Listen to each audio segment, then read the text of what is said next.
Face à vous, comme tous les mardis, à la même heure, chers téléspectateurs, bonsoir. Analyse, décryptage et commentaires sont les ingrédients de votre émission dans laquelle nous ferons deux arrêts majeurs. Alors au Sénat, où la boucle est bouclée, et en politique, où on s'interroge, où est passée l'opposition camerounaise. Pour la première partie, le Sénat camerounais, prévu dès la Constitution camerounaise de 1996, le Sénat représente les collectivités territoriales décentralisées, à savoir les communes et les régions. Il a pour mission, comme à l'Assemblée nationale, d'adopter les lois, d'apporter des amendements ou de rejeter des textes soumis à son examen. Le 12 mars dernier, le collège électoral composé des membres des conseils municipaux et régionaux ont élu au suffrage unique 70 sénateurs dans les 10 régions du Cameroun. Et pour boucler la boucle, le 31 mars, le chef de l'État a élu les 30 sénateurs restants comme le stipule la Constitution. La session du plein droit s'ouvrira donc ce 11 avril au Palais des Congrès de Yaoundé pour la 3e législature de notre pays pour les 5 prochaines années. Sénat, la boucle est bouclée. On en débat dans un petit moment avec nos panélistes que vous allez découvrir. À tout de suite. À vous la régie.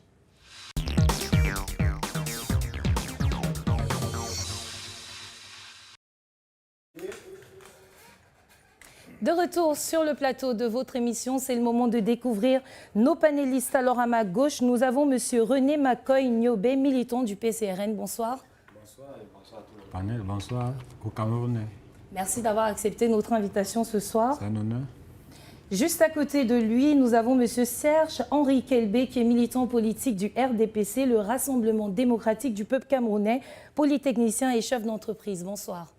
Bonsoir, c'est toujours un plaisir et bonsoir à vous, millions de téléspectateurs. À ma droite, alors, nous avons monsieur Alex Nguepi, qui est un homme politique. Bonsoir, monsieur. Bonsoir, bonsoir aux millions de personnes qui nous suivent ce soir. Merci pour l'invitation. Et enfin, juste à côté de lui, monsieur Eli Tchembiap, secrétaire national chargé du développement rural de l'UPC. Bonsoir. Merci, bonsoir et bonsoir à nos millions de téléspectateurs qui doivent nous écouter merveilleusement ce soir. Alors, je vais justement vous poser la première question. Du moins, le Sénat, la boucle est bouclée. Votre commentaire. Bon, vraiment, l'UPC s'est battu pour vouloir avoir au moins quelques sénateurs. Nous n'avons pas pu. On nous a rejetés jusqu'au niveau de la Cour constitutionnelle, on ne pouvait rien. Mais nous sommes républicains, nous restons dans l'ordre constitutionnel, nous reconnaissons qu'il y a eu 70 sénateurs qui ont été votés et 30 qui ont été nommés, parmi lesquels un qui se dit de l'UPC. On va en débattre. D'accord, alors je vous pose la même question du côté du PCRN. Le Sénat, la boucle est bouclée. Votre avis? Comme le consacre la Constitution, il fallait qu'il y ait 3 à 7 sénateurs élus par région et 3 nommés par le président. Et après une élection, le président a 15 jours pour nommer les 30 sénateurs. Et c'est à lui de voir qui est-ce qu'il choisit. Il prend où il veut. Et avec les partis politiques, comme il a choisi tout récemment, ils peuvent s'entendre et il nomme qui il veut. Monsieur Serge-Henri Kelbé, le Sénat, la boucle est bouclée. Vous pouvez imaginer quelle est la joie interprétée par mon sourire. Je pense tout simplement que pour nous, RDPC, il n'y avait plus de grands enjeux. C'était une évidence parce que nous sortions déjà de l'élection des 70 sénateurs purement dits. Et tous du RDPC. Tous du RDPC, pour des raisons évidentes que nous allons évoquer tout à l'heure quand nous allons poser la question « Quelle opposition ?» Je vais embrayer là-dessus, mais je voudrais tout simplement vous dire que ce n'est pas une surprise. Ma petite gêne est un peu dans les 30 qui viennent d'être nommés, particulièrement ceux se réclamant du RDPC. Vous comprenez, madame, nous autres qui avons la primeur ou le privilège d'être invités sur votre plateau ce soir, ça fait 30 ans que nous sommes dans le parti. Nous avons porté le parti à l'étranger, outre-mer. Je me rappelle que dans les années 2005, j'ai été membre de la section de Montréal-Nord, installée par Madame Feu, Madame Founing au Canada. nous avons milité pour le RDPC à l'étranger. Alors, il est inadmissible ou inacceptable pour les militants de souche enracinés que nous sommes de constater que nous avons des militants qui n'ont jamais mis l'écharpe du RDPC qui ont été choisis par le président national. Ça, il faut le dire ici. D'accord. Et nous nous en tenons tout simplement à son pouvoir discrétionnaire en tant que chef d'État. Mais il y a des militants qui ont porté des seaux d'eau, qui sont au taquet, comme ce soir, avec le PCN, l'UPC et M. Nguepi qui sort du MRC. Nous travaillons tous les jours. Et nous attendons aussi que la perche nous soit renvoyée, parce qu'on ne fait pas de la politique pour rester au quartier. On fait la politique parce que nous avons des idées, des ambitions, et que nous voulons aussi implémenter ou accompagner le parti à les implémenter. D'accord. Voilà. C'est bien compris. Alors, Monsieur Alex Nguepi, le Sénat, la boucle est bouclée. Oui, la boucle est bouclée, mais la boucle est mal bouclée. Parce que le 70 sénateurs déjà c'était acquis au RDPC, à quelques exceptions près, c'est-à-dire qu'on se sera attendu que dans la région de la Mawa, qu'il y ait peut-être 4 sénateurs pour l'UNDP, 2 sénateurs pour le RDPC, 1 sénateur pour le FSN. C'est-à-dire que le RDPC, au total, aurait pu obtenir, on va dire, quelque chose comme 66 sénateurs élus. Malheureusement, on ne sait pas quelle alchimie. Bon, l'alchimie demande de l'État qu'ils ont l'habitude de faire. Ils ont réussi à avoir 70 sénateurs. Mais là où ça dérange, c'est au niveau des 30 sénateurs. On se serait attendu à ce que le président de la République agisse en tant que chef de l'État et non en tant que président du RDPC. C'est-à-dire qu'il nomma des 30 sénateurs, qu'il nomma 10 sénateurs qui pourraient faire partie. Il y en a quand même 6 de d'autres partis. Non, ils ne sont pas de l'opposition. J'arrive. 10 sénateurs qui font partie de la majorité présidentielle du RDPC, 10 sénateurs qui pourraient faire partie de l'opposition telle qu'on la connaît, MRC, UPC pur, SDF et autres, PCRN, et 10 sénateurs de la société civile. Alors, le président de la République a décidé d'agir en tant que président du RDPC. Il a nommé 94 sénateurs, il a nommé 24 sénateurs du RDPC pur. Il a nommé 5 sénateurs des partis proches au RDP, c'est-à-dire que faisant partie de la majorité... Vous parlez là du MDR, de l'ANDP, oui, FSNC, de l'UPC. L'UPC bat l'époque, parce qu'il faut qu'on le précise. Hein. D'accord. Donc, il a nommé donc 5 sénateurs... Et un du SDF. Faisant partie de la majorité présidentielle, et un seul sénateur de l'opposition, du SDF. Parce qu'il faut qu'on se le dise, il n'y a qu'un seul sénateur de l'opposition. Donc, c'est une mauvaise boucle qui ne passe pas. On n'a pas vu les autorités traditionnelles n'ont pas été nommées en tant qu'autorités traditionnelles sans casquette politique. On n'a pas vu la société civile, les coopérations n'ont pas été nommées. Si on nous sort un nom d'un membre de la société civile, vous verrez toujours qu'il est militant engagé du RDPC. Donc ça fait c'est une mauvaise boucle. Il faudrait qu'on se dise que le chef de l'État a mal agi, même si les gens vont évoquer son pouvoir discrétionnaire. Non, c'est même pas ça. Le législateur a voulu qu'il agisse en tant que chef de l'État et qu'il diversifie, qu'il colorie le Sénat. Malheureusement, il n'a pas fait. Donc, c'est une pilule amère. On ne peut qu'accepter, mais il faudrait quand même dire que c'est une raison de plus pour mener ce combat, le combat pour qu'il y ait un véritable changement dans ce pays. Alors, monsieur, à quoi attribuez-vous, en tant qu'opposant, cette victoire écrasante, 70 sénateurs au RDPC? Déjà, dès le départ, il faut qu'on sache que c'est une élection indirecte. Donc, c'est déjà à partir des conseillers municipaux, le RDPC avait... pour avoir des sénateurs, il faut être voté par voilà, ainsi de suite. Donc, c'est dès la base, l'opposition n'a pas pu avoir sa part belle comme le RDPC. Ce qui fait qu'aujourd'hui, le RDP se retrouve face à jouer dans les deux camps, je peux dire. Dans les deux camps. Même si c'est la droite qui gagne, c'est toujours le RDPC. À gauche, c'est le RDPC. Ce qui est une vraie frustration pour ceux qui avaient espoir dans une nouvelle démocratie telle que le président de la République annonçait en pompe dans tous les médias que c'est lui qui a apporté la démocratie au Cameroun. On se rend compte 40 ans après qu'on a fait du surplace et c'est vraiment une honte pour nous. Justement, il évoque là la démocratie. Est-ce que vous, au PCRN, vous pensez que le Cameroun est un État démocratique? C'est une question qui est tellement mitigée, parce que les réponses ne peuvent pas rien que se limiter au fait qu'il y a une pluralité politique et qu'il y a des élections avec les urnes transparentes.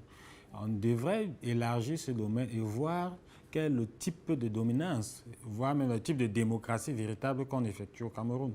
Parce que si on veut se limiter juste du fait qu'il y a des élections régulièrement, on peut bien donner une définition biaisée de la démocratie et on se retrouvera en train de soit de dire que le Cameroun est purement un État démocratique ou quasiment ne même plus savoir où situer le Cameroun. Mais vous, qu'est-ce que vous pensez? Non, nous pensons que le Cameroun est voilé. Qu'on vous tend une pêche alors qu'on la tient à l'autre bout et à chaque fois que vous voulez mordre sur la carotte, on tire.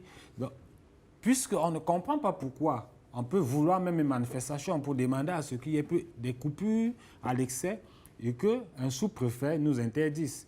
Il n'y a aucune raison pour un pays dit donc démocratique à ce que ce type d'interdiction soit récurrent, répété, au point où tous les Camerounais, quand vous convoquez les Camerounais à manifester, ils vont vous dire d'avance que nous savons que le chef de district ne va pas valider. Donc du coup, ça tue la démocratie. Vous pensez que les manifestations, c'est une solution? Les manifestations font partie de l'expression démocratique. C'est aussi une façon de revendiquer, de s'exprimer, et tout ça dans le cadre légal. Or, si on a donc les lois qui prévoient de telles expressions et que des administrateurs civils trouvent, avec trop de zèle, interdit systématiquement, parce que c'est systématique. Ce ne sont pas comme s'ils avaient fait une étude et finalement ils interdisent à telle ou telle personne, c'est systématique. Et de là, on a bien peur que nous ne soyons pas dans une démocratie, ou tout au moins c'est dans le type de démocratie que nous disons construire. Mais je voudrais aussi faire un crochet au niveau des sénateurs. Pour revenir, c'est pour dire, quand on met deux systèmes, puisqu'on a mis un système électoral et on a mis un système de nomination, c'était justement pour essayer d'équilibrer, parce que le fait d'avoir 70% de sénateurs élus déjà du RDPC leur donnait déjà la majorité absolue dans cette chambre. Alors, le président de la République aurait dû faire ce que la loi a prévu pour les conseillers régionaux.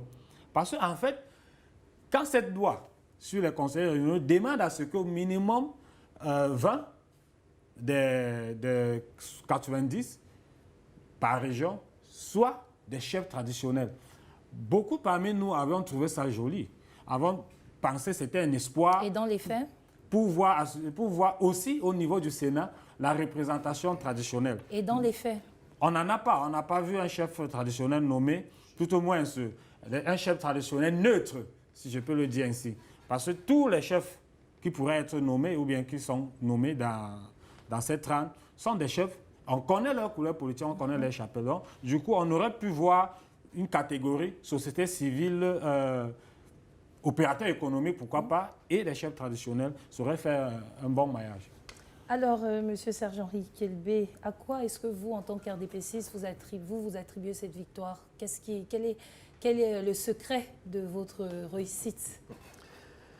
Bien, puisque votre question, vous insistez là-dessus, je vais vous répondre, mais je voudrais très rapidement apporter un peu un bémol sur ce que mes co-discutants ont dit. Bon, je vais déjà vous répondre rapidement en disant que le RDPC vient de fêter 38 ans de travail, de dur labeur, d'ardeur. Nous avons connu des moments difficiles, sulfureux, nous avons connu des départs, nous avons connu des soubresauts, nous avons perdu des têtes passantes stratégiques qui étaient parties de l'UNC, qui sont venus au RDPC et qui ont quitté le navire. Il y en a beaucoup. Le RDPC en 92 était pratiquement dans l'opposition. On va en parler tout à l'heure, mais c'est les opposants eux-mêmes. Lorsqu'on parlera de quelle qualité d'homme politique, on en parlera.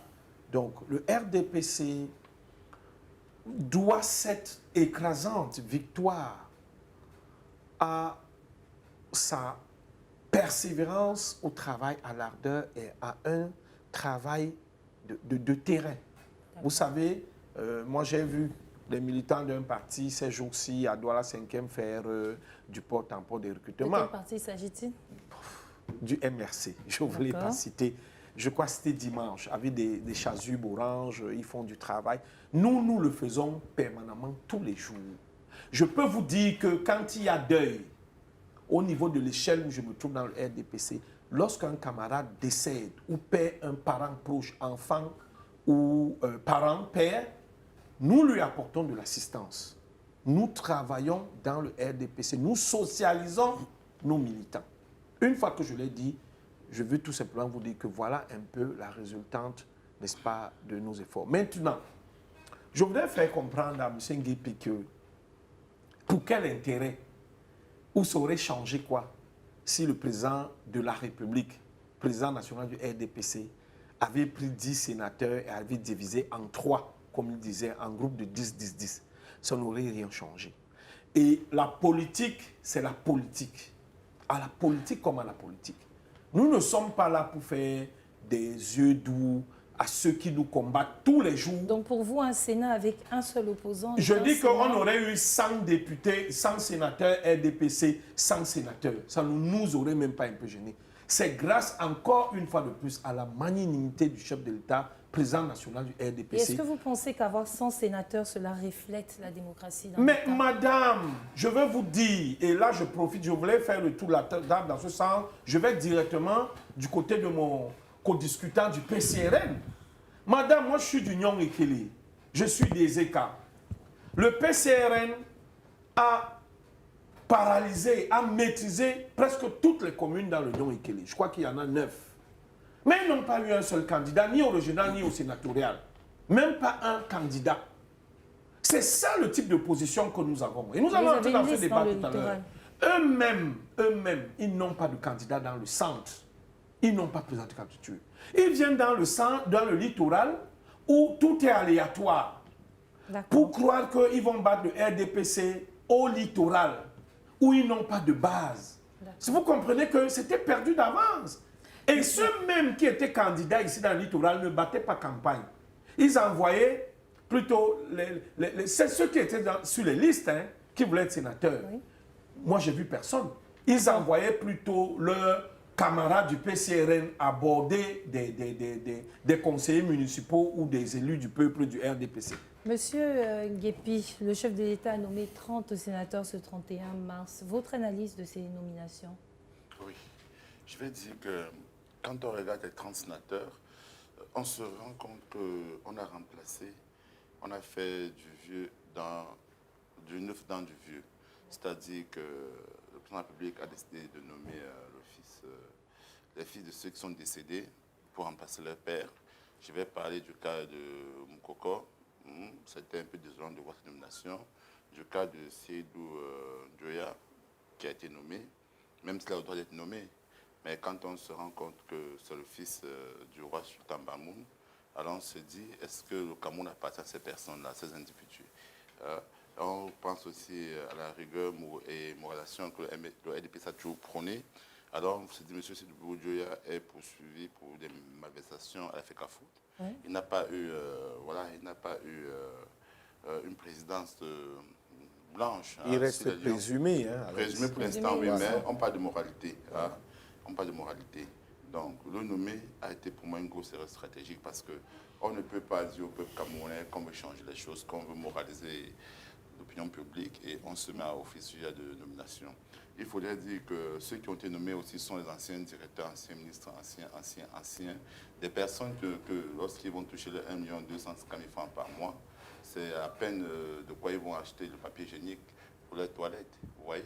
Donc on se dit, au Cameroun encore, quand on sait que quand quelqu'un était ancien directeur, ancien ministre, nous sommes tous conscients que l'unité de vol, c'est le milliard de francs CFA. Alors, c'est eux qu'on décide encore de faire confiance. On sera attendu à ce que le président nomme même Ben Skinner, pourquoi pas. Quand on voit un sénateur qui a été nommé, qui est un Ben Skinner, comme ça, on le propulse au Sénat, la loi n'empêche pas. Mais est-ce que vous pensez que cela est possible au Cameroun? Non, tu vois ce qu'on sera attendu. On sera attendu à ce qu'il nomme, même si c'est un militant du RDPC, c'est pas mauvais, qu'il nomme même un enseignant. Nous avions l'enseignante de Koulfata, là, je crois qu'elle doit avoir 40 ans, son époux, qui était payé à 10 000 francs, vous vous rappelez, le fameux reportage, il y a cela 2 ans. On pouvait la nommer ou bien nommer son époux, sénateur, pour envoyer un message fort. On pouvait nommer une infirmière. Voilà, même si l'infirmière du non, cette nomination-là, le président a voulu nous faire comprendre, nous, la jeunesse, que nous ne sommes pas de son époque, que le Cameroun appartient à lui, à ses amis. Et voilà pourquoi est-ce que mon cher ami qui est là du RDPC, je ne serais pas surpris qu'il ne soit pas en phase avec son champion. Parce que, voilà, son champion a clairement dit, écoute, moi, je ne vous connais pas. Hein. moi, je fonctionne avec le nez vert, c'est-à-dire ceux qui sont nés avant 1960, c'est avec eux qu'ils fonctionnent. Donc, c'est une grosse erreur qu'il a commise. Et c'est pour ça qu'il est important de dire aux jeunes, et comme à mon cher ami qui est jeune du LDPC, qui écoute, aujourd'hui, il doit comprendre que le combat est générationnel. Générationnel, pas seulement en termes d'âge, c'est-à-dire qu'on parle de générationnel pour dire que ceux qui ont 70 ans, 80 ans sont disqualifiés. Non, mais c'est plutôt générationnel pour dire que ceux qui ont géré le pays pendant 20 ans, 30 ans sont disqualifiés. C'est ça en fait le combat qu'il faut mener au Cameroun. Parce que c'est dit générationnel, crapatement, on les vit, on les place, d'accord. Mais ceux-là qui ont géré le pays, qui ont été ministres, anciens doyens, anciens recteurs, anciens fonctionnaires, sont disqualifiés. Parce que voilà, ils ont aidé le régime à s'implanter. Donc il serait important que la jeunesse prenne conscience et se dise il faut un nouveau souffle. Et même la jeunesse du RDPC prend conscience. Et surtout, on ne va pas aussi non plus accepter que ceux qui ont pérennisé ce système, parce qu'il faut qu'on dise que comment est un système colonial, avec une idéologie coloniale, l'idéologie où tout est centralisé, et qu'on tend maintenant à remplacer... On parle des sénatoriales. Des sénatoriales, bien sûr, permettez-moi. Dans un système où on parle Un système décentralisé. Décentralisé, avec des CTD. Avec des CTD, vous parlez de... J'arrive. Donc, il faudrait donc pas qu'on tente toujours à nommer ceux qui ont une idéologie de centraliser les choses. Parce qu'en réalité, on parle de sénatorial qui devrait être un système décentralisé, mais quelle est la réalité? C'est qu'en réalité, ils n'ont aucun pouvoir. Donc, dans un système décentralisé, les sénateurs devraient avoir un réel pouvoir, ce qui n'est pas le cas pour le Cameroun.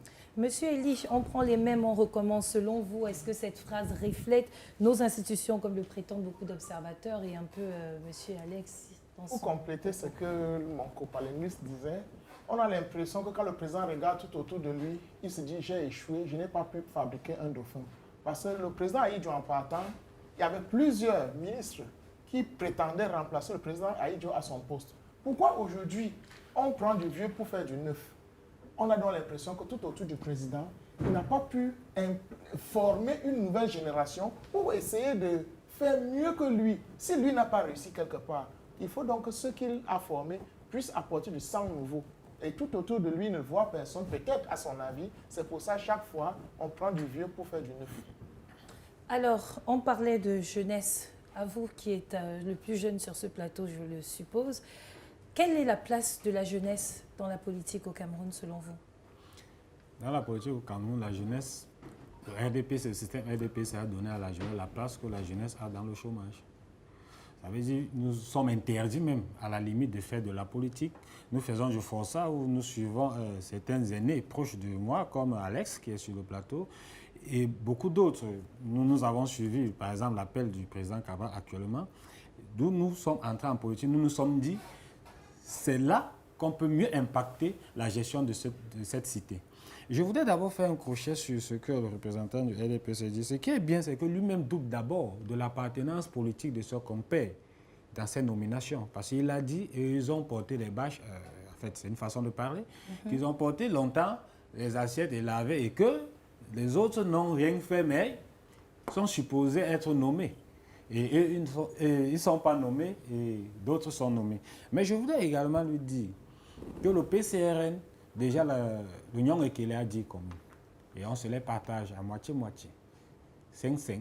Sauf qu'il y a une commune où on a remis des conseillers PCRN qui se partagent la commune, par exemple, de Ngorma-Poubi. Je vais dire de Bout-Makak, par exemple. Donc, du coup, je ne vois pas pourquoi il prétend que le PCRN n'avait pas la capacité de faire des candidats dans le centre. Ça a été un choix stratégique du PCRN de ne pas aller dans le centre. Mais vous avez dans le littoral. C'est un choix stratégique. Et nous sommes venus dans le littoral, on a fait le score qu'on a fait, malgré que nous avons dans ces conseillers municipaux aléatoires. Nous avons fait le score que nous avons fait. Ça a respecté. Donc, le Cameroun ne laisse pas la voie à sa jeunesse pour que sa jeunesse puisse percer en politique. Et vous pouvez voir, je doute fort qu'il y ait un homme ou bien une femme de 40 ans tapant. Quel est le problème, vous qui pensez? a été nommé. Pourquoi? Je ne sais pas, peut-être c'est à eux de nous dire pourquoi ils ont peur de la jeunesse. Et c'est eux-mêmes qui disent que la jeunesse est le fer de lance de la nation. Si nous sommes dans le fer de lance, ouvrez-nous les portes ou bien ne nous fermez pas les portes, laissez-nous nous épanouir, dégager nos énergies positivement et aller à la conquête de tout. Parce que ce n'est pas le pouvoir que nous cherchons. Nous cherchons la liberté d'expression, que ce soit au niveau des emplois, que ce soit politique, que ce soit dans tous les domaines de la vie de la nation. Il faudrait que la jeunesse puisse s'épanouir. Mais si la jeunesse ne peut pas s'épanouir, on n'aura pas un pays doté d'un avenir certain. Monsieur Serge-Henri, vous souhaitez répondre? Tout à fait. Allez-y. La parole Je est à veux vous. d'abord dire ici que le RDPC est le parti qui, lorsque vous regardez nos listes, fait attention à plusieurs facteurs. D'abord, la composante sociologique des régions qui doivent être représentées. Vous allez toujours trouver des gens de plusieurs ethnies ou tribus. Deuxièmement, le chef de l'État, depuis son discours du congrès de Yaoundé, au palais des congrès, a commencé à donner une place prépondérante à la femme. À la femme. Dite du président de la République lui-même, président national du RDPC, et à la jeunesse. Pour raison, le RDPC a quand même un mouvement jeune très dynamique, que ce soit les présidents de sous-section ou nationale de l'OJ-RDPC. Vous trouvez des jeunes dynamiques. Ces jeunes sont récompensés. Vous avez des jeunes de 35 ans dans les mairies. Vous avez des jeunes qu'on peut encore estimer à 40 ans qui sont représentés à la communauté ou dans les communautés urbaines comme grands conseillers. Vous avez des ministres. On a un jeune sous-préfet également. Mais ils sont très jeunes. Non, là même, c'est la préfectorale. Ah, oui, oui. C'est la préfectorale. Mais je dis des postes politiques. D'accord. Ouais. Postes politiques. Des mairies. Des mairies de ville. Et même des ministres. Je peux citer un nom. Vous pensez que M. Galas Etoga est mon aîné? Il est plus jeune que moi. Le CED. Vous comprenez? Je peux en citer d'autres qui ont à peine 40-41 ans, à qui le chef de l'État a fait confiance en tant que président national du RDPC. Il a dit un jour, je ne peux pas nommer tout le monde. Il y a à peine 60 postes ministériels. Le Cameroun a 360 communes, donc arrondissements. Et jusqu'aujourd'hui, malgré ce travail, je peux vous dire qu'en tant qu'RDPCiste, il y a des communes qui, après 40 ans, se plaignent de n'avoir pas eu un ministre ou un secrétaire d'État, malgré tous les cartes qu'il essaye de battre. Parce qu'il faut tenir compte de la composante sociologique, du maillage que le Cameroun a, plus de 250 ethnies, qui doivent être représentées, n'est-ce pas, dans la bonne marche de la nation. D'accord. Et nous, RDPC, franchement, ça ne souffre de rien.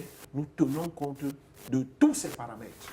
Monsieur Alex Nguepi, parmi les nominations du chef de l'État, Nyadji Fendi, 90 ans, à la tête de cette institution encore pour les 5 prochaines années, lorsqu'on sait que c'est lui qui doit reprendre la tête du pays en cas d'invalidité ou d'absence du chef de l'État. Votre commentaire? Oui, je dis bien, et je suis surpris parce que quand mon co-discutant nous fait comprendre que le l'État nomme des jeunes et qu'il y a encore des communes qui se plaignent en 40 ans d'avoir pas une administration secrétaire, c'est normal, puisque ce sont les mêmes personnes que l'État maintient. Donc, vous ne serez pas surpris de voir que, voilà... c'est un exercice complexe, c'est ce que je voulais dire. C'est très complexe. Permettez-moi. Donc, Nyadji Fendi est l'exemple vivant.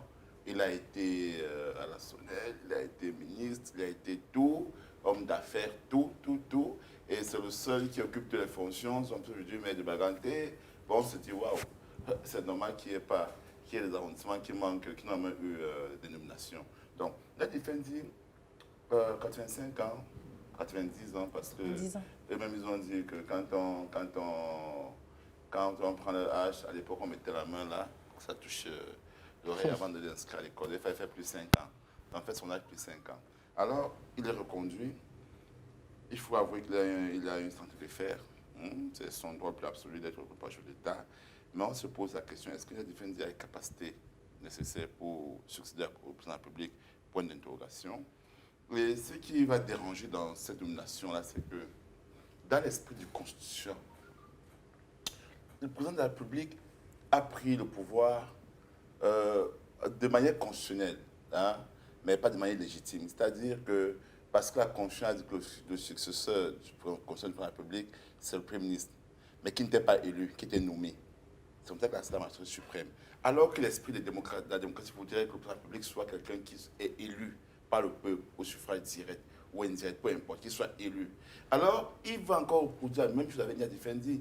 C'est-à-dire que si Nyadi Fendi avait été élu au Sénat comme sénateur, par la suite élu président du Sénat, ça passerait. Mais voilà quelqu'un qui, au départ, est nommé, même si ça respecte la Constitution, ok? Mais dans l'esprit du Constitution, quand nous analysons, il est nommé, et par la suite, on fait un petit jeu, on dit qu'il est élu président du Sénat et qu'il peut succéder au président de la République. Vous voyez, ça ne passe pas. Il y a quelque chose qui casse. Voilà pourquoi est-ce que les 30 sénateurs nommés, on doit faire disparaître ça. Je préfère encore que le LPC prenne les 100 sénateurs par leur mot, par leur électorat Il ne faut pas faire confiance. Non, il succède pas, il assure l'intérim. non, c'est une succession. Non, c'est pas une succession. Il assume l'intérim. C'est une succession. Non, Le président permettez-moi. assume, le Il président du succède Sénat par- assume l'intérim. L'intérim, d'ailleurs, Jusqu'à l'organisation l'expression. Mais il ne peut pas être candidat à sa propre succession, bien sûr. L'expression, c'est l'intérim. Mais tu dis qu'il va succéder à un poste pour une période bien déterminée, qui est relativement court, qui varie entre quoi, 90 jours et 120 jours. Oui. Donc c'est une succession bien déterminée. Mais il faut bien que le temps déterminée. continue. Non, il ne faut pas. L'intérim, c'est intérimaire, mais c'est une succession. Donc, on est Non, donc de 3 mois. oui, mais c'est une succession. Mais ça reste néanmoins, il succède à quelqu'un D'accord. pour une période bien déterminée. Allez-y, poursuivez, Bon, monsieur donc, Guépi. Il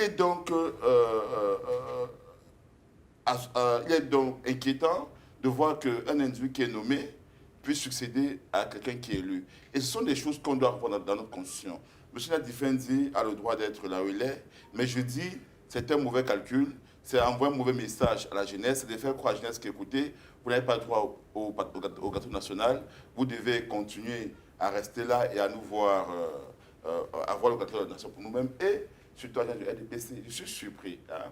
Ce qui m'étonne, c'est quand je vois un jeune du RDPC, parce que les jeunes, bon, même si nous sommes plus vraiment jeunes, hein, parce que là, Mais relativement jeunes. Oui, oui. En tout cas, il est beaucoup plus jeune que son voisin. Oui, nous sommes, voilà. Même si, il faudrait qu'on sait que ce que je pense, c'est de voir au RDPC, ces jeunes-là, ceux qui sont relativement jeunes, qui sont en train de supporter des personnes dont leur passé est derrière, leur futur est derrière eux. Et voilà, je n'arrive pas à comprendre comment est-ce qu'un monsieur du RDPC de sa génération peut faire la promotion du président de la République, la promotion de M. Nyadi. Il faudrait j'aurais aimé qu'ils disent que non, pour une fois, le président de la République aurait dû envoyer un message fort, aurait dû nommer, ou bien on attend à partir du 12 Il n'a pas encore donné son avis sur cette question, en tout cas. On espère que le prochain président du Sénat sera un jeune, ce serait quelqu'un même qui aura peut-être 40 ans, 42 ans, 45 ans encore. Faudrait-il que dans ce Sénat, nous aurons quelqu'un de cet âge. Parce que l'âge moyen du Sénat actuellement peut être 70 ans, 75 ans. Donc voilà, nommer Nyadi, encore son droit, mais franchement, c'est un mauvais message qu'on voit à la jeunesse. C'est encore dire que, en fait, c'est de nous faire croire que le Cameroun appartient à certains types de personnes. Que Merci, monsieur. N'ont pas le droit à ce gâteau national. Merci, monsieur Guépi. Alors, monsieur Elie, est-ce que vous pensez que le président Nyadi Fendi a les capacités nécessaires pour tenir cette institution? Sans vouloir me moquer de lui, tous les Camerounais ont vu les images. Nous savons que physiquement, il est diminué. J'ai même l'impression que c'est une corvée qu'on l'a encore donnée. Lui-même, sincèrement, devrait aller se reposer. Moi, à mon humble avis, je pense que c'est beaucoup plus le vice-président du Sénat qui risque de faire cette transition. Parce que je ne souhaite pas de mal à qui que ce soit. Mais lorsque nous voyons l'âge de tous ceux qui nous dirigent à ce moment, on a beaucoup plus l'impression que celui qui va tenir les ficelles dans quelques temps, ce sera le vice-président du Sénat. Le président du Sénat lui-même, Nyadi Fendi, aurait pu, à mon avis, refuser même cette nomination. Parce que les honneurs d'être sénateur, ça ne peut pas payer la vie. La vie n'a pas de prix. Il peut forcer et rendre l'âme. Et qui aura perdu, c'est lui. La vie n'a pas de prix, à mon avis.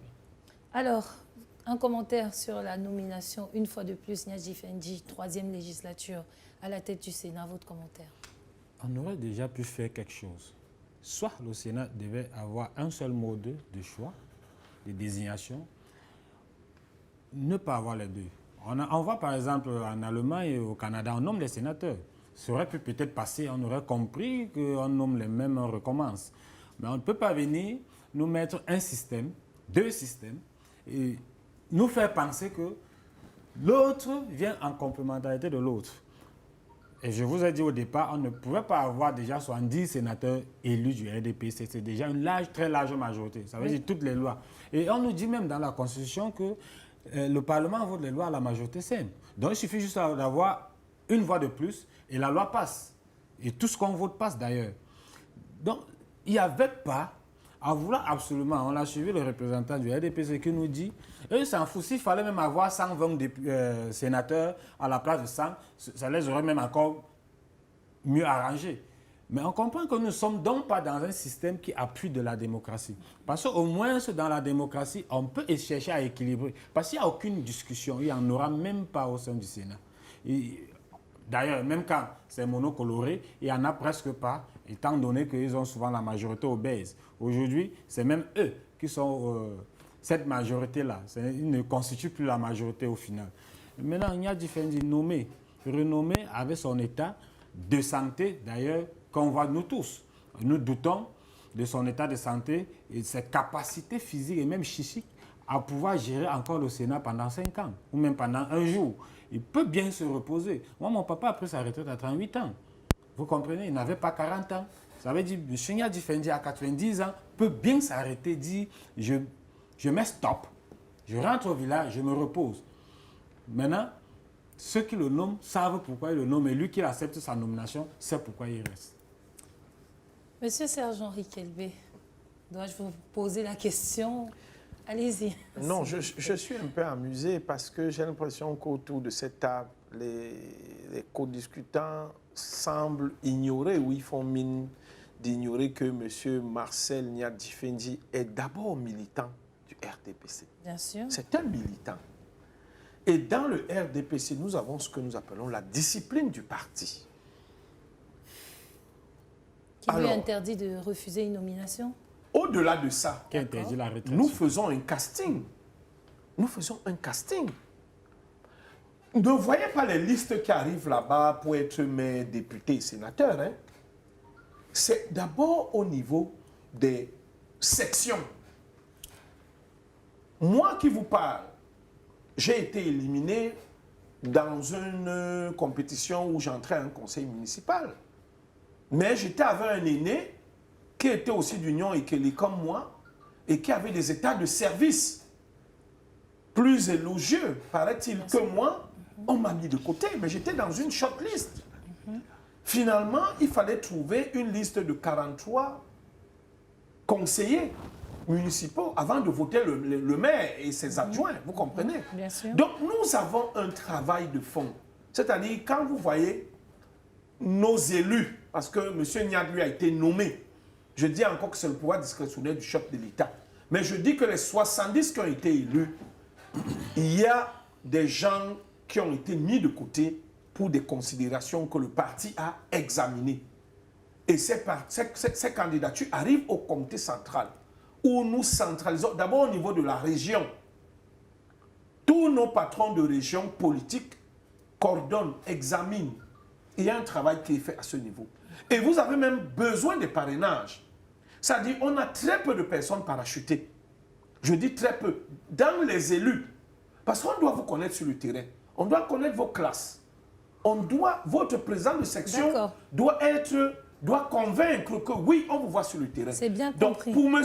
Nyadi qui est nommé, mais il est nommé comme tous les autres ministres qui furent souvent nommés. Est-ce que vous pensez en toute transparence qu'il a les capacités nécessaires pour gérer le Sénat du Cameroun?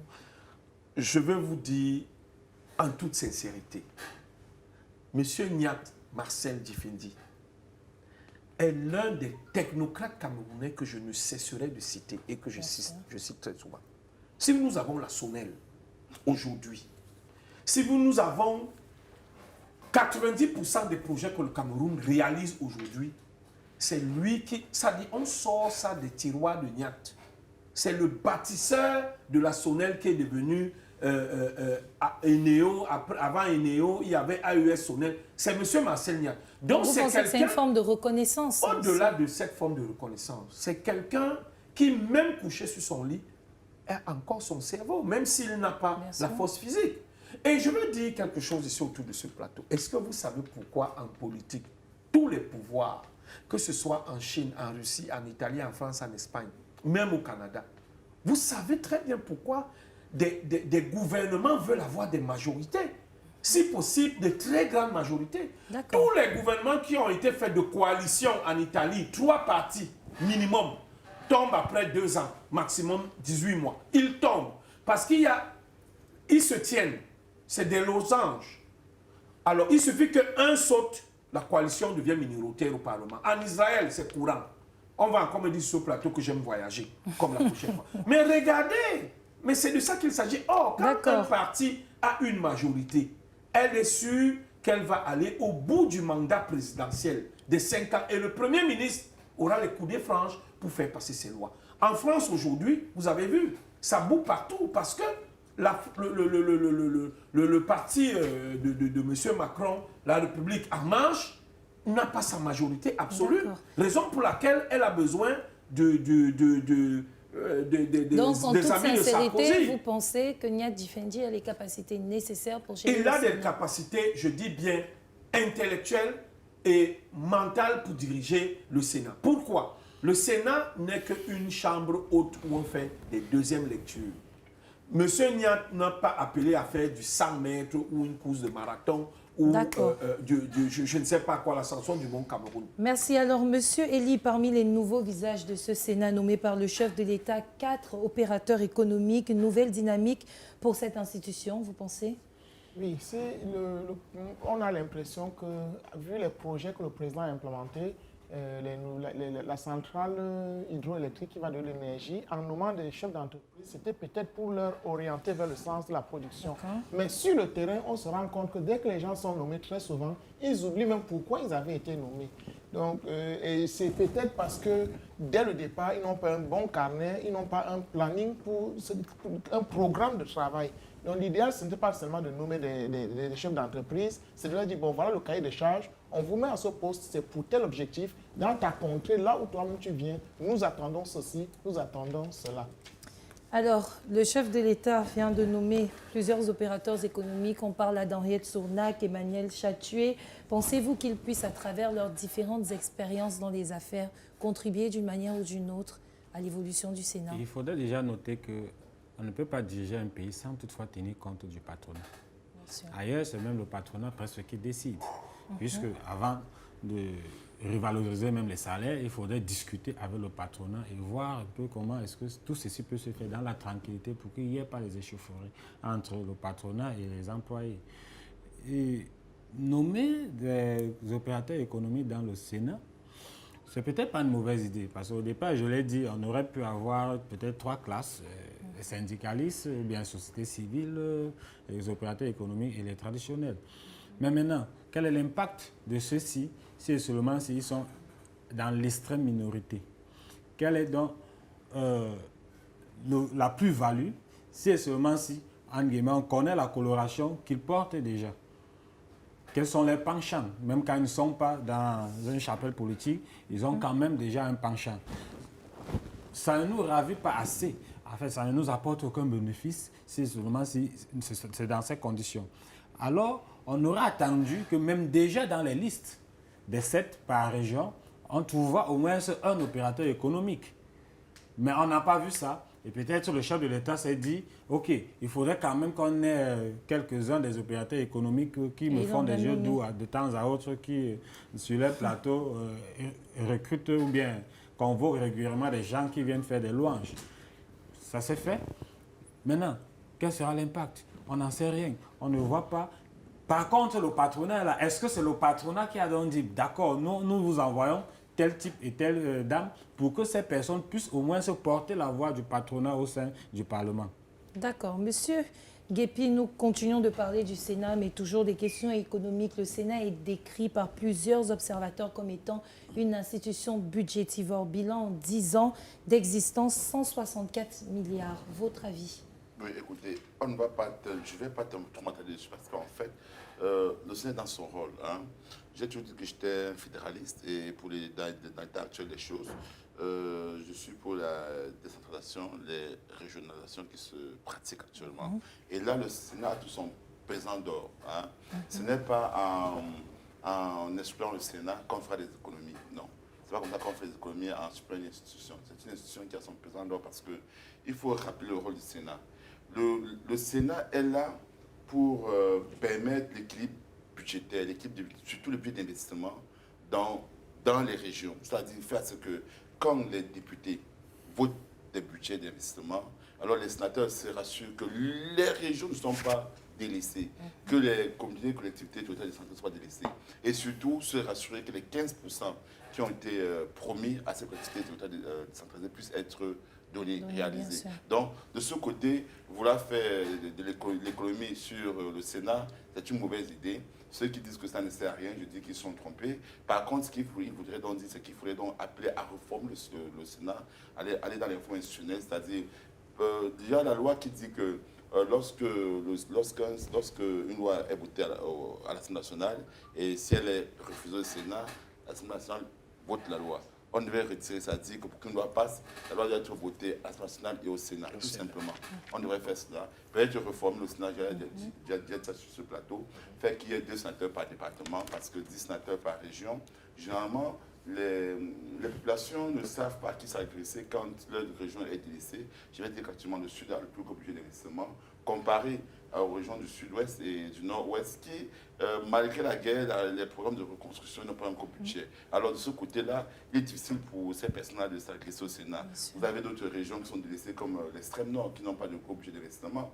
Voilà, et l'Est aussi qui n'a pas un gros budget d'investissement. Donc, voilà, le Sénat devrait jouer son plan. Donc, je pense qu'il faudrait donc plutôt reformer le Sénat, faire ce qu'il y ait 2 sénateurs par département. Il serait plus facile aux habitants d'un département de dire de voir le sénateur dire écoutez, on veut nous construire un pont à Missoké, le maire nous fait comprendre qu'il manque de budget. Alors pourquoi est-ce qu'on n'a pas pu réaliser ce pont-là? Et là, il peut s'agresser au Sénat. Donc, ce sera l'une des réformes importantes qu'il faut faire au niveau du Sénat. Et surtout sur le plan économique concernant le Sénat, et je vais encore empiéter sur l'élimination, c'est que le président de la République aurait pu nommer des personnes nouvelles, des personnes qui peuvent créer des entreprises et innover au niveau de l'emploi. Mais justement, les opérateurs économiques, il y en a 4 qui ont été nommés. Non, pas à ce niveau-là. L'opérateur économique n'est pas obligé d'être dans le Sénat pour pouvoir travailler. Je ne pense pas, non. Le parti économique peut influencer, il y a des lobbying. Hein, c'est là où ils influencent à partir des lobbying. Hein, le Sénat, c'est un organe purement politique. Donc, si le parti économique veut faire de la politique, qu'il fasse la politique et qu'il soit élu et propose un programme. Si par contre, il veut influencer les décisions du Sénat, qu'il influence à travers des lobbying. Non, pas de ce côté-là. Je pense que si vous imaginez si le président public avait nommé un Benskina sénateur, et ce monsieur Benskina qui gagne 4 000 francs au jour, se retrouve à 1 500 000 francs par mois, parce qu'il devrait être ouvrir des entreprises. Vous voyez, il devait devenir ouvrir des entreprises et créer des emplois. Alors, quand vous nommez l'ancien ministre déjà qui a saturé, qui pense qu'à sa retraite a dormi et que 1 500 000 francs qu'on lui donne, c'est pour acheter des papiers hygiéniques pour être chez lui, il va créer aucun emploi. Donc, de ce côté-là, je pense que le Sénat, le président public aurait pu mieux redistribuer ce petit gâteau national-là aux couches sociales les plus défavorisées. La dame de Kouloufata, qui était payée à moins de 15 000 francs par mois, si son mari avait été nommé sénateur, je suis sûr que son mari aurait eu des projets, peut-être investir, ouvrir des projets dans l'agriculture, relancer de ce côté-là. Donc, ceux qui pensent qu'il faut faire des économies au niveau du Sénat, je dis que c'est faux. S'il faut faire des économies, vous avez les bons de carburant qu'on donne aux fonctionnaires qu'il faille revoir. Vous avez des véhicules de fonctionnement. Voilà, vous avez des ministres, des fonctionnaires, hauts fonctionnaires qui ont 2, 3, 4 véhicules de fonctionnement. Vous avez des sous-préfets qui roulent avec des véhicules de 35 millions de francs CFA qu'il faudra annuler parce que je ne vois pas la raison pour laquelle qu'un sous-préfet doit avoir un véhicule de 35 millions de francs CFA. C'est bien compris, monsieur. Il y a 1000 façons de réaliser des économies que de penser qu'on réalise cette économie-là en supprimant cette institution. Monsieur Serge Henry, en 10 ans, quel bilan faites-vous du Sénat camerounais? Écoutez, depuis que le Sénat camerounais a été mis sur pied, nous sommes à la 3e mandature, je peux vous assurer qu'il y a plusieurs textes de loi qui sont arrivés au Sénat, qui ont été relus et renvoyés à l'Assemblée nationale pour relecture. c'est l'un des rôles majeurs du Sénat. C'est-à-dire, au-delà de contrôler, n'est-ce pas, aussi l'action gouvernementale, parce que les sénateurs, les ministres viennent aussi, n'est-ce pas, faire leur plaidoirie au Sénat, et les sénateurs donnent leur opinion et leur point de vue. Mais au-delà de ça, la Chambre basse, qui est le Parlement, l'Assemblée nationale, lit, élabore des textes de loi, mais les envoie au Sénat pour être élus. Il arrive par moment, et très souvent même, que les sénateurs attirent l'attention des parlementaires de l'Assemblée nationale sur un certain nombre d'incongruités ou bien des choses qui peuvent porter atteinte au bon fonctionnement de la République. Donc, le Sénat a son rôle. Ne voyez pas le Sénat comme l'équipe nationale de football qui doit aller gagner des victoires et les ramener et dire que oui, le Sénat fonctionne, le Sénat... Non. Plusieurs partis politiques ici, lors de la tripartite à Yaoundé, comme du grand dialogue national qui a toujours eu à Yaoundé pour la résolution de la crise anglophone, ont donné leur aval pour que le Cameroun avance dans la décentralisation. Et le clou de la décentralisation, c'est la mise en place du Sénat qui est au-dessus des régions. Les collectivités territoriales décentralisées, c'est-à-dire les communes, les régions et le Sénat. Parce qu'on est sénateur d'une région et on est député de la nation, de la République. Donc, on ne peut pas dire que nous allons aller vers une décentralisation et ne pas mettre en place un Sénat. Et le Sénat travaille. Mais ce que je voudrais attirer ici sur ce plateau, c'est que je suis opérateur économique. Il y a beaucoup de parlementaires, députés à l'Assemblée nationale. La majorité sont des hommes d'affaires, des opérateurs économiques. Nous nous rencontrons dans les couloirs. Et je vais vous dire tout à l'heure qu'est-ce qui a tué l'opposition. D'accord. Nous y reviendrons. Vous comprenez? Alors, Monsieur McCoy, avez-vous des questionnements, vous, sur l'utilité du Sénat dans notre pays? En fait, le Sénat est une institution normale. En fait, tout au moins, on peut appeler Sénat, on peut appeler comme on veut. Comme par exemple en Algérie, on appelle ça une chambre de conseil. Donc, on peut avoir de différentes chambres. Ailleurs, on parle de congrès et Sénat, et d'autres parlent même de la chambre des représentants et des lords. Chambre des conservateurs et la chambre des lords. On peut appeler comme on veut, mais il faudrait absolument que l'institution puisse refléter le rôle pour lequel on a créé cette institution. Parce que si on revient sur les lois, le Sénat a pour premier rôle la rélecture des lois. Si cette loi n'est pas constitutionnelle au vu, ou bien n'est pas faisable au vu du Sénat, le Sénat renvoie cette loi au niveau de l'Assemblée nationale, qui aussi peut rejeter l'amendement envoyé par le Sénat et adopte. Donc, sur ce point, on pourrait dire que le Sénat ne joue pas grand rôle. Ça veut dire qu'on peut balayer le Sénat. Si on revient également sur le contrôle de l'action gouvernementale, l'Assemblée nationale fait ce contrôle, le Sénat fait le même contrôle. On peut peut-être dire on balaye toujours le Sénat, que ça ne sert à rien de faire un double contrôle. Mais maintenant, le Sénat a cette particularité que l'Assemblée nationale n'en a pas, qui est de défendre les collectivités territoriales décentralisées. L'Assemblée nationale n'a pas cette particularité. Ça veut dire que dans le vote du budget que l'Assemblée nationale fait chaque fin d'année, le Sénat doit se rassurer que les collectivités territoriales décentralisées, qui sont des communes et des régions, ont leur part belle, si je peux le dire ainsi.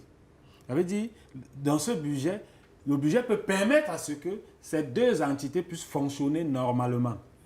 Dans ce cas, seul le Sénat peut bien contrôler cette action. Et là, on va donc dire qu'une telle chambre, peu importe le nom qu'elle porte, a son rôle, a sa place. D'accord. Maintenant, le budget, on peut reformer le Sénat. Ça, c'est ce que le PCRN prône. Reformer le Sénat et que le Sénat soit vraiment une chambre de conseil. Jouer véritablement son rôle. On n'a plus besoin, en guillemets, d'encombrer le Sénat du contrôle de l'action gouvernementale. En fait, de ce que fait déjà l'Assemblée nationale. On peut donc attribuer à cette chambre nouvelle d'autres fonctionnalités qui permettent à ce que ces chambres, au vu de l'imagerie populaire ne ressemble plus à une double Assemblée nationale. Monsieur Serge-Henri Kelbé, en une minute, je s'il voulais vous plaît. juste ajouter qu'aucune œuvre humaine n'étant parfaite, c'est tout à fait normal que lorsque vous avez fait quelque chose, que quelqu'un rejette un coup d'œil. Si vous avez été étudiant, je ne sais pas de quel niveau, quand vous faites une thèse, que ce soit une thèse doctorat, un master, vous donnez toujours à quelqu'un de relire et de contrôler pour voir si votre travail est bien. C'est un peu ça aussi le rôle du Sénat, c'est-à-dire la relecture. Parce qu'aucune œuvre humaine n'est parfaite, il peut avoir des coquilles. En fait, je voulais chuter, je voudrais un peu vous regarder dans ce que j'ai dit. Je dis, si le Sénat doit faire exactement ce que l'Assemblée nationale fait au niveau des lois, nous verrons toujours que le Sénat n'a pas sa place. Mais c'est une rélecture, mais je n'ai pas dit qu'elle n'est pas normale. Alès venait de le dire. On peut donc faire en sorte qu'il faudrait que le Sénat et l'Assemblée nationale adoptent en unanimité la même loi. Et de là, on ne verra pas l'inutilité de l'une ou de l'autre chambre. Parce qu'on peut toujours dire que c'est l'Assemblée nationale qui n'est pas utile dans ce sens. Puisque nous avons l'habitude de voir l'Assemblée nationale, on dit donc que c'est le Sénat qui n'est pas utile à ce qu'on appelle la navette parlementaire. D'accord. Dans ce cadre-là, c'est ce que je dis. Donc, mais s'il faut faire la rélecture, c'est normal, puisque la Chambre de conseil que nous prenons fait cette rélecture, mais aura également des fonctionnalités que le Sénat actuel n'a pas. Donc, peu importe le nom qu'on en donne, peu importe le budget qu'on alloue, on peut peut-être revoir le budget, mais il va falloir qu'on ait quand même une chambre, justement, qui pourra, en guillemets, contrôler l'une. Alors, Monsieur Elie, êtes-vous d'avis avec certains analystes qui parlent d'une faible influence sur le vote des lois en ce qui concerne le Sénat? Oui, c'est vrai. Le Sénat, au vu de ce que nous voyons sur le terrain, ne travaille presque pas. Moi, j'aurais pensé, j'aurais même souhaité que la décentralisation soit très accélérée et que ce Sénat vraiment nous élimine cette histoire de nozo que nous, les Camerounais, en souffrent tellement. Parce que si c'était vraiment décentralisé, le sénateur qui représente la région, même n'importe où dans cette zone du nozo, pouvait prendre la décision de dire je fais ceci dans ma zone. Mais aujourd'hui, on a l'impression que c'est juste une caisse enregistreuse qui va... Est-ce qu'ils vivent là-bas? Bon, c'est ça le problème. Ils n'y sont pas parce que la décentralisation a tardé, on a tellement tardé, la situation s'est envenimée. C'est la conjoncture. Bon, appelons ça comme on veut. La situation sur le terrain, présentement, nous voyons comment nos frères du Nozo souffrent. Nous donnons la possibilité aux locaux de prendre la décision chez eux. Et je vous dis, là, le Nozo, ça disparaît en 2 jours. D'accord, merci. Vous aviez quelque chose à dire à ce propos? Non, je voudrais juste ajouter l'eau dans le vin. Il y a une sénatrice qui a été nommée, Madame Regina Mundi, qui a été nommée. Elle a été kidnappée il y a encore un an. Elle a encore été nommée, mais elle avait été kidnappée. Donc vous comprenez pourquoi le contexte sécuritaire ne leur permet même pas d'aller résider là-bas. Il n'y a pas de décentralisation. C'est tout le problème. Décentraliser tout, vous verrez. Est-ce que justement, M. Alex Nguépi, le Sénat, selon vous, est-il un exemple palpable du principe d'équilibre régional tant prôné par le chef de l'État? Le Sénat, à l'actuel, non. Il n'est pas cet exemple palpable, hein, parce que le Sénat a des défaillances et ces défaillances doivent être ajustées. Si on réussit à les réajuster, oui, ce serait un exemple palpable. Mais tant qu'on ne les réajuste pas, le Sénat va toujours être cette chambre-là où les gens vont se reposer. Parce qu'en fait, c'est ce que les gens ont dans l'imaginaire populaire. Les gens pensent que le Sénat, c'est une chambre d'enregistrement où les gens vont rester, ils se reposent, ils ne font rien. Quand on s'en va à la retraite, c'est le meilleur endroit où on doit aller dormir, se reposer, toucher 1 million, 5 millions par mois, c'est tout. C'est presque la même chose partout. Bon, je peux vous citer des exemples aux États-Unis, en France, en Italie. Bien sûr. Laurent Fabius, quand il a quitté le gouvernement, on l'a envoyé au perchoir au Sénat. D'accord. Je peux continuer à citer jusqu'en Israël. Merci. Je pense que nous allons donc, avec la permission de la régie, passer à la deuxième partie de cette émission, juste après la transition.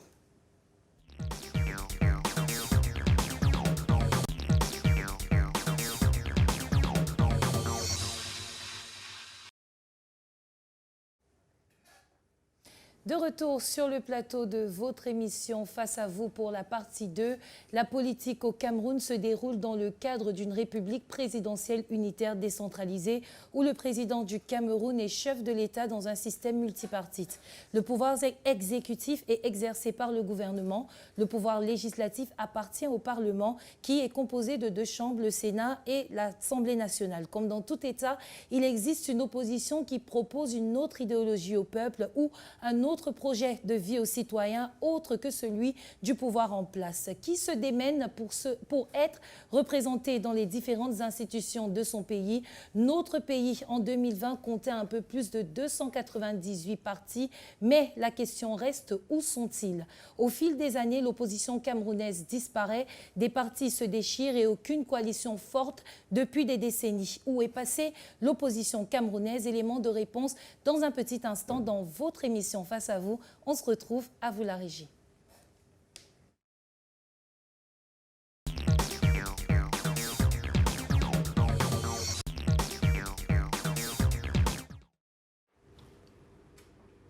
Alors, chers panélistes, nous sommes de retour. La première question, je vais donc la poser à un opposant et ce serait à l'UPC, autant pour moi, que je vais poser cette question. Où est passée l'opposition camerounaise ou ce qu'il en reste?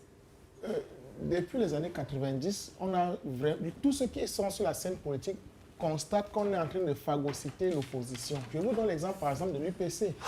Quelqu'un se lève un beau matin, après qu'on ait tenu un congrès, décide de nommer un responsable du parti.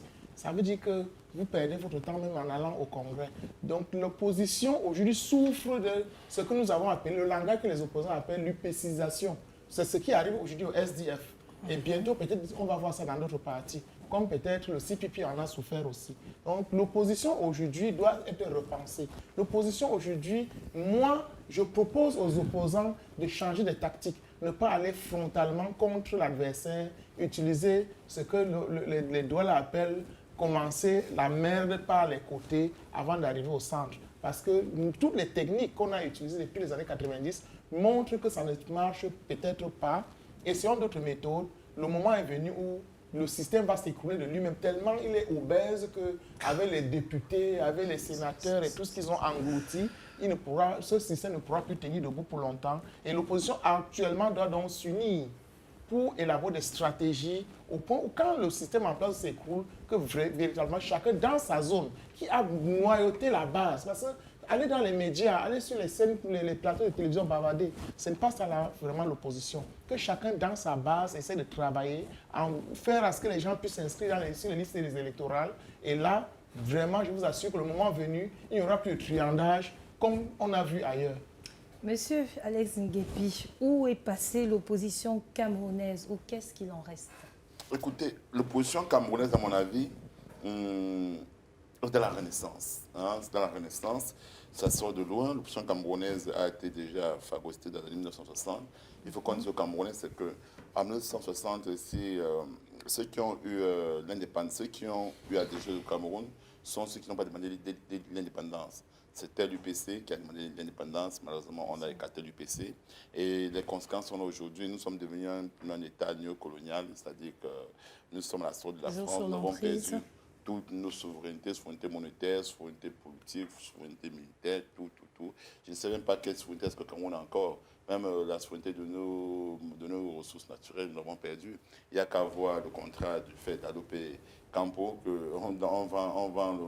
on vend un tonne de fer aux Chinois à 2900 francs, alors que la tonne de fer au marché international est vendue à 90 000 francs CFA. Voilà, donc c'est autant de choses comme ça. Donc, l'opposition camerounaise est dans la Renaissance et il serait grand temps aujourd'hui que l'opposition camerounaise accède au pouvoir, que l'opposition camerounaise change de son de cloche, que l'opposition camerounaise pense à s'unifier, que le terme collabo qu'on aime utiliser pour désigner certains acteurs de l'opposition camerounaise qu'on n'aime pas s'arrête parce que malheureusement c'est ça, c'est que l'opposition camerounaise mène tous les combats, mais sur le combat qui permettra de conquérir le pouvoir. Chaque acteur politique, chaque opposant camerounais pense qu'il est le meilleur et qu'il devrait être le premier parti de l'opposition. Aucun d'eux ne pense être le parti au pouvoir. Et s'il faut penser être au parti au pouvoir, à un moment, il faudrait qu'on mette de côté nos échos et qu'on se réunisse autour d'une plateforme et qu'on propose un projet fiable au peuple camerounais. Je crois que c'est comment ce que les populations attendent de nous. Mais tant qu'on va la rendre dispersée, chacun va dire que je suis ceci, je suis cela, ça ne marchera pas. Le RPC va continuer à exploiter nos faiblesses et va se maintenir au pouvoir. Le PCRN, M. McCoy, où est passée l'opposition camerounaise ou ce qui en reste? L'opposition camerounaise est là. Il faudrait convoquer l'historique de l'opposition camerounaise. L'UPC, qui est l'un des premiers partis politiques au Cameroun, a été interdit en 1955.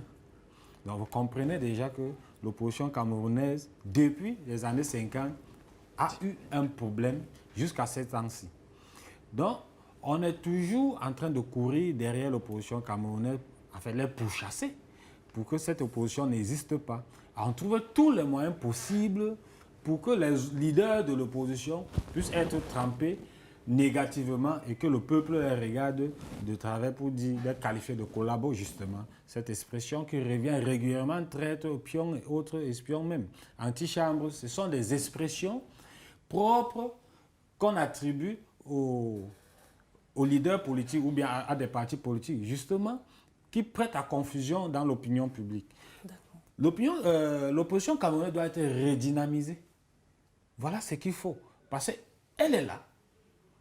Elle perd juste de sa dynamique. Il faudrait des hommes, je dirais des hommes forts dans l'opposition, qui relèveront l'opposition camerounaise pour mieux affronter le RDPC ou le régime en place. C'est tout un système de gouvernance et même un système de mise en place des partis politiques qui est complètement plombé. Et ça, c'est fait à dessein. C'est justement pour qu'on prospère. On est dans un type de monopartisme voilé dans le multipartisme. Parce que ça ne sert à rien d'avoir plus de 200 partis politiques. Et donc, sur la scène politique, on en trouve à peine 5. Et dans les 5, on en trouve peut-être 2 qui se disent de l'opposition. Et le reste, quand il s'agit de faire les courbettes, on les trouve dans les courbettes et on les qualifie tous de l'opposition. Et là, ce n'est pas vrai. On connaît très bien qui est de l'opposition et le système en place fait un effort de faire confondre tout le monde dans cet amalgame. Alors, où est passée l'opposition camerounaise ou qu'est-ce qu'il en reste selon vous, qui êtes militant du parti au pouvoir?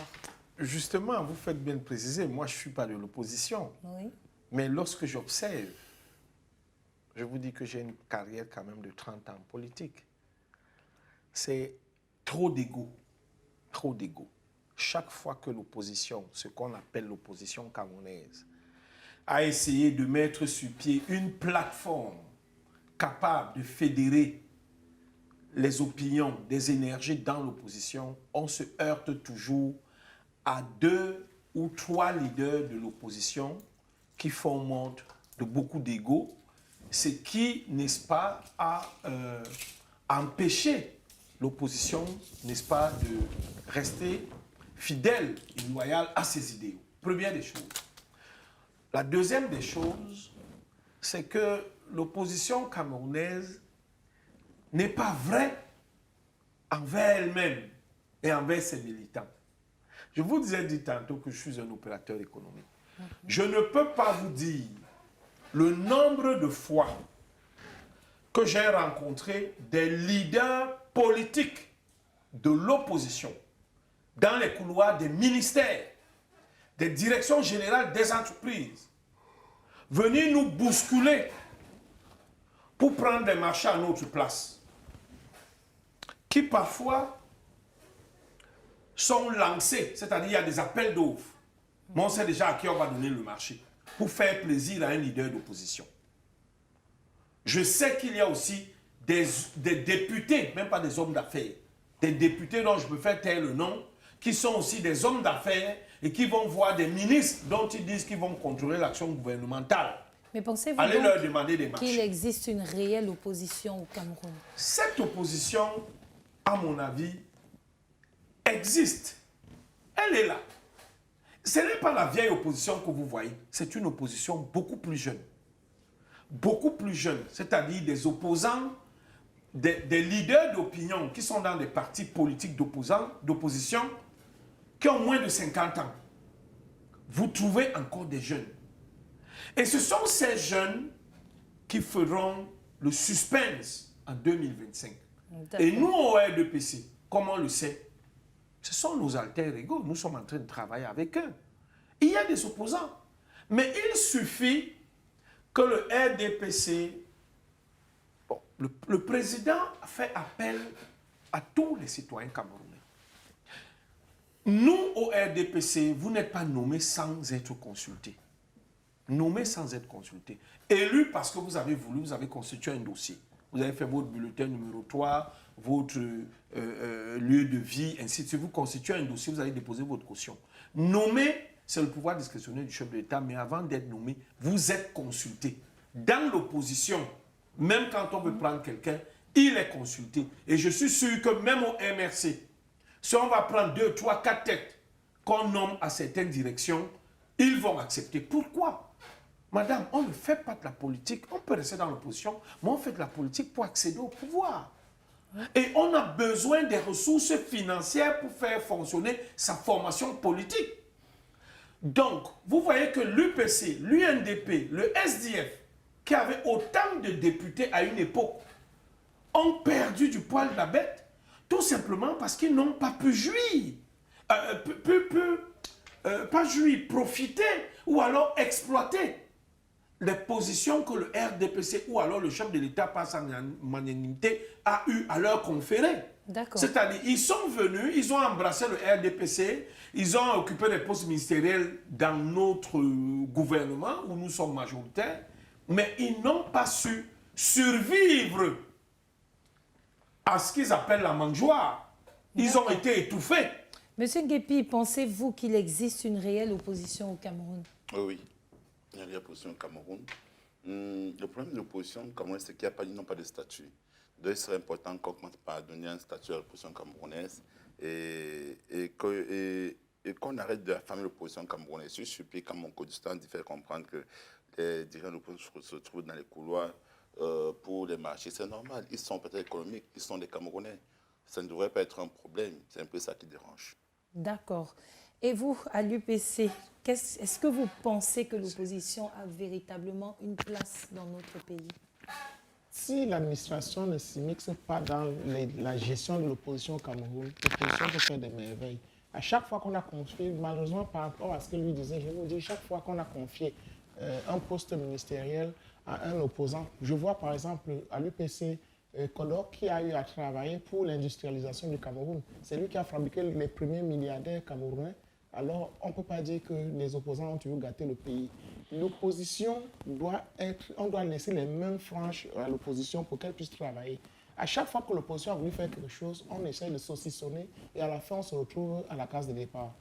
Pensez-vous qu'il puisse y avoir une opposition soudée au Cameroun? Oui, je voudrais d'abord revenir sur les déclarations du représentant du RDPC. C'est ce type de discours que je disais qui amène l'opinion, en fait c'est fait à dessein, pour que l'opinion tourne le dos à l'opposition qui propose parfois des très bons projets. On ne peut donc pas venir nous dire qu'un individu ne pouvait pas être, parce qu'il est de l'opposition, ne doit pas être nommé ministre. On a donc fait cette imagerie populaire au point où, si on nomme un membre de l'opposition, par exemple, comme le SDF vient d'avoir un sénateur... C'est vous qui râlez, hein? C'est vous qui râlez quand on nomme des membres de l'opposition. On vous dit qu'on vous divise, c'est vous. Mais justement, parce qu'on fait ce type de discours ici et ailleurs, que l'opinion, le peuple vous écoute et dit, ah, voilà des gens qui nous mènent la vie difficile et qui prennent des personnes qui nous disent, qui nous promettent du ciel et terre et qui partent aussi pour accompagner ce déclin du peuple. Donc, voilà, ce type de discours, il faut pratiquement l'effacer de nos annales. Maintenant, est-ce que l'opposition existe? Est-ce que l'opposition peut faire vote ensemble? Peut être soudée, bien sûr, oui. Si. L'opposition en fait. Parce que, pensez-vous, si un leader de l'opposition, Alpha, appelle à voter le parti de l'autre leader, ce n'est pas une solidarité, c'en est une. Vous comprenez? Nous en avons connu plusieurs fois. Et même pendant ces sénatoriales, Émile Atangana, le président Émile Atangana, a demandé à ce qu'on votait pour le PCRN. C'est fait chemin ensemble. On peut faire des coalitions de plusieurs façons. Les coalitions ne sont toujours pas celles que nous pensons, où il faut avoir un seul candidat, par exemple, à une élection. Non. Oui. On peut faire des coalitions de plusieurs façons. Être, par exemple, dans ce que nous avons appelé l'Union pour le changement, dans l'UPC actuellement, qui, c'est une plateforme de moi, c'est cette partie politique qui demande la réforme du code électoral, de tout le système électoral, par exemple. C'est une coalition. Demandez à ce que vous coalisez, le PCN l'a fait, à Douala 2, avec les listes du SDF, à Douala 1er avec l'UDC, à Douala 4 avec l'Opus, et même à Douala 5 où, avec le PCRN cette fois-ci, où des militants d'autres partis politiques, d'autres formations politiques sont venus rejoindre les listes du PCRN. Vous comprenez Mais donc dites aussi qu'à Ezeka, vous avez voté le RDPC dans l'Union Équelée. Pas du tout. Vous avez voté l'Union Équelée. Il faut être vrai à un moment. Vous avez voté le RDPC. Et quelqu'un d'autre l'a dit sur ce plateau. Écoutez, permettez-moi. Dans une émission précédente. Voilà. Si vous voulez, je vous explique l'Union Équelée. L'Union Équelée, le PCRN avait 128 conseillers municipaux. Et le RDPC en avait 3 de moins. Avec un décès chez nous, on en avait 2 de plus. Et les 20 qui ont voté contre, en fait, qui n'ont pas voté le PCN, ont voté d'autres partis politiques qui ont été en liste. Et le RDPC a eu ses 125 conseillers, en fait, c'est 125 voix. Comment se fait-il donc que vous faites de miracles sur un plateau de nous raconter? Nous avons les chiffres de l'ECAM qui sont là. Le rapport de l'ECAM est sorti. Ce n'est pas lui qui va venir nous dire ici sur le plateau, c'est que le rapport de l'ECAM dit autre. Au régional, vous avez voté qui? Pardon, on parlait des régionales. Oui. Donc du coup, d'habitude.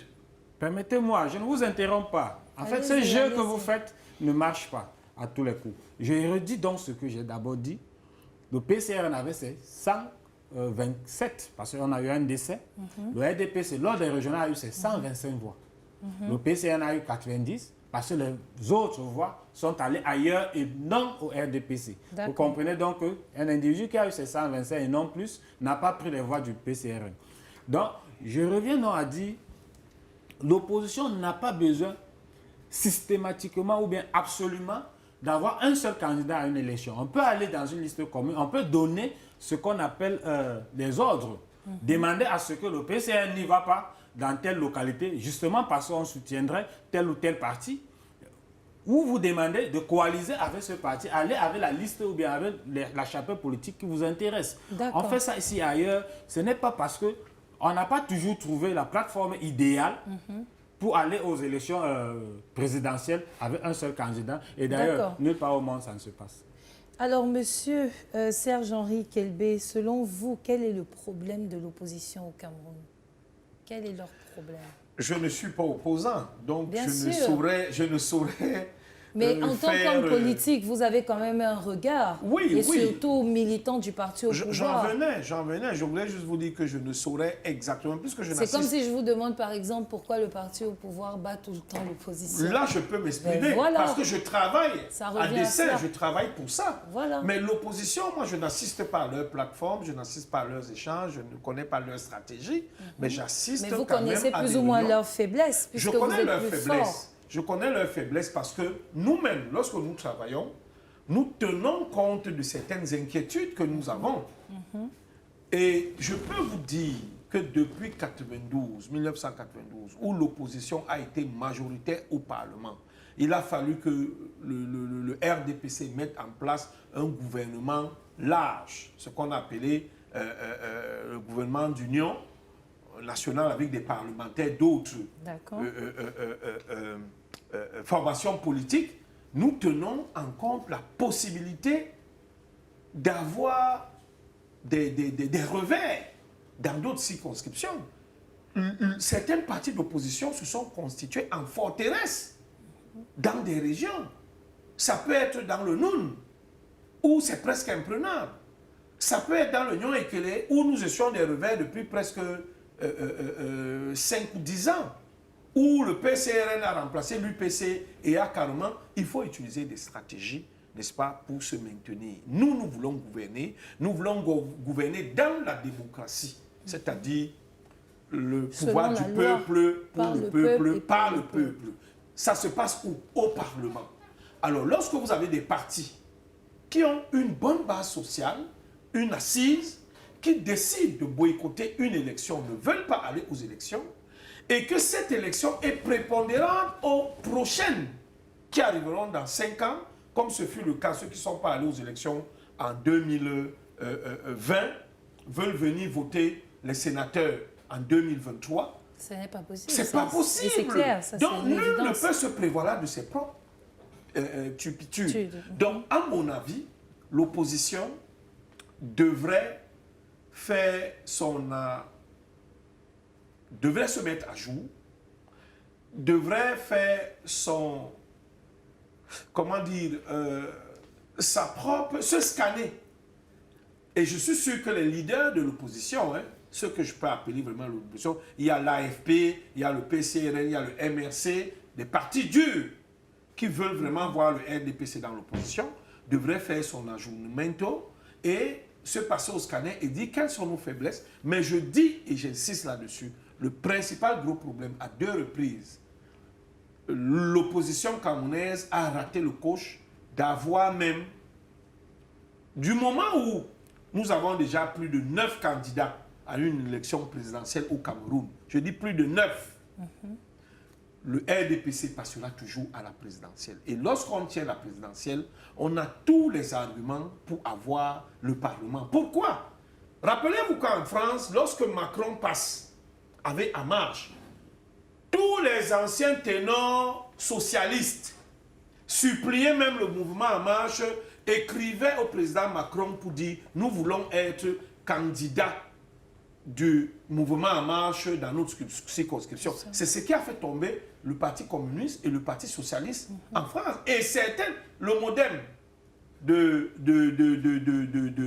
le modèle de François Bayrou a été avalé par le mouvement, par les macronistes. Et une partie des sarkozystes sont entrés parce que celui qui tient le pouvoir, le président national, travaille pour avoir un parti fort au Parlement. Bien sûr. Il travaille pour ça et il se met à cannibaliser, à aspirer les autres formations politiques. Qui va résister? Je vous dis que même le PCRN qui parle, pour l'UPC, c'est déjà joué. Ce sont nos alliés. Ils sont avec nous depuis bientôt 20 ans. Donc on les compte même plus comme des partis d'opposition. C'est la majorité présidentielle. Quant au PCRN, vous voyez que leur leader a pris beaucoup de joues. Et il dit à qui veut l'entendre que lui n'a plus faim. Il n'a plus faim parce qu'il est bien installé. On lui donne ce qu'il vaut et ce qu'il doit avoir. Et je ne le vois pas demain en train de dire que bon, cette loi-ci qui me donne des avantages, je ne vais pas voter pour parce qu'il va s'affamer lui-même. Nous avons des stratégies pour gouverner le Cameroun. Et ces stratégies, je pense qu'il ne faut pas être né de la première pluie pour venir les décrypter. La parole à l'UPC qui n'est pas, selon M. Serge-Henri Kende, un parti d'opposition. Ça, c'est de l'humour parce que c'est vrai que en 1991, l'administration, une fois de plus, a utilisé une autre tactique en créant l'UPC. Parce que l'UPC a été créé en 1948. Alors en 1991, ils allaient encore légaliser l'UPC. Donc pour ça, on avait une nouvelle constitution. Donc faut te dire disons la vérité au peuple, l'UPC, on ne crée pas un parti 10 fois. Le RDPC a avalé l'UNC. Donc ça, ce n'est pas une création d'un nouveau parti. Le RDPC n'est que la continuité de l'UNC. L'UPC de 1948, on ne peut pas venir en 91 créer notre parti. Donc pour parler du sujet qui nous intéresse présentement, parlant de l'opposition, cela me fait penser à Djekam Tchameni qui s'est battu dans les années 90 à monter une plateforme pour unifier l'opposition camerounaise. Il s'est buté à beaucoup de choses. Il a lancé un mot tout à l'heure qu'on peut dire anodin, mais que c'est un mot qui dit tout, cannibaliser. L'administration a tout fait pour cannibaliser tous ceux qui peuvent apporter une intelligence à ce que l'opposition puisse se dresser. Je pense par exemple à la Piro. Je pense par exemple à Pius Ndjawe. Je pense par exemple à Charles Atabaïne. Non, là vous exagérez. Non, je vais vous dire ceci. Dès que vous êtes opposant, quelque temps après, vous constatez que celui-là, soit il a été aspiré d'une manière financière, ou il disparaît de la scène politique, ou il s'exile. Comme disait quelqu'un, au Cameroun, on n'a que 3 façons. Soit vous êtes un opposant, vous êtes en prison, au cercueil, ou vous quittez le pays. Donc c'est de la rigolade. Mais je dis ceci. Donc ceux qui sont en prison là sont tous d'opposition. Non, pas toujours. Les anciens ministres. Il y a certains. Non, les anciens ministres sont en Ils sont de l'opposition. Ça, c'est un autre cas. Alors. Ça, c'est un autre cas. On parle de l'opposition. Dites-moi, quel est l'opposant qui aujourd'hui, ou même celui que vous avez cité tout à l'heure, quelqu'un qui a dit que brusquement je vais pas aux élections. Pourquoi il n'est pas allé? On a tout fait pour trouver une solution pour qu'il n'aille pas aux élections. C'est de la politique. Vous avez dit tout à l'heure que c'est la conquête du pouvoir. Vous avez très bien exprimé ça. Ça dit que lui, par tous les moyens, vous avez des techniques, vous développez des astuces pour que l'opposition puisse disparaître. Mais pensez-vous donc que cette opposition puisse affronter le RDPC? Est-elle prête? Si on laissait les mêmes chances à tout le monde, l'opposition pouvait tenir face au RDPC. Je parlais tout à l'heure que les élections présentes ont été boycottées précédemment, ce qui fait que personne ne peut être nommé sénateur sans avoir des... C'est la Constitution qui le dit. Et vous avez des intellectuels parmi des opposants qui savent le lire. Il a donc fallu d'abord élaborer une stratégie pour que cela n'aille pas aux élections. Mais c'est fait, on ne discute pas ce qui se voit sur le terrain. Le SDF en 97 comme le MRC en 2020 a décidé eux-mêmes de ne pas aller aux élections législatives et municipales. Le double scrutin. Un opposant ne se lève pas un bon matin. Ah, vous savez qu'ils ont reçu quelque chose alors. Dites-nous. Peu importe la stratégie. Vous avez dit que vous élaborez des stratégies pour empêcher l'opposition. Non, ce que je pour pense, empêcher. faisons en ce que nous redéveloppons notre démocratie au point où les Camerounais puissent vraiment compter sur le peuple. Dites à un Camerounais lambda là dehors, allez aux essais, à vos histoires là, on connaît le résultat d'avance. Ça, c'est une mauvaise expression et ça dénigre un peu la qualité de notre démocratie. Il faut peut-être mieux éduquer les populations sur Est-ce que les leaders d'opposition ne sont pas eux-mêmes responsables de cela? J'en viens. Il y a certains leaders d'opposition qui vont là-bas pour manger, c'est vrai, je ne discute pas. Il y a certains qui vont là-bas pour leur ventre. Il disait tout à l'heure que certaines personnes disent, bon, ce n'est pas pour se moquer de lui. C'était une façon de dire pour lui, peut-être qu'il menait, il est joufflu. Mais vous avez pris ça dans le sens négatif de la chose. Peut-être lui, il disait ça dans un autre sens. Qui n'a pas fait.